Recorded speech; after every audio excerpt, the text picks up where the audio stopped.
Hi everyone! Good morning! Happy Friday!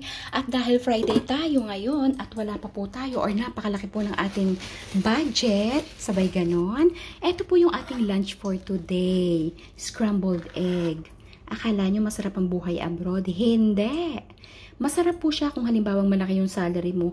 Pero sa katulad ko po or katulad namin or ako na lang na minimum lang po yung salary, tipid-tipid lang po pag may time, di ba? Nakikita nyo magaganda yung ina-upload namin mga reels, mga videos sa YouTube. Yung po ay may mga nag-sponsor sa atin. So, ayan.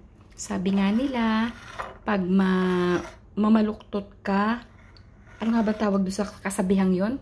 Basta magtipid po tayo kasi ang dami rin bayarin.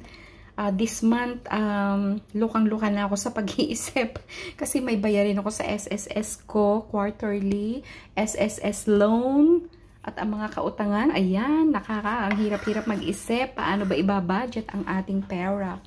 So, ayan guys, idaan na lang po muna natin sa pagkain. Thank you all for watching. Have a great day. God bless everyone. Thank you for watching.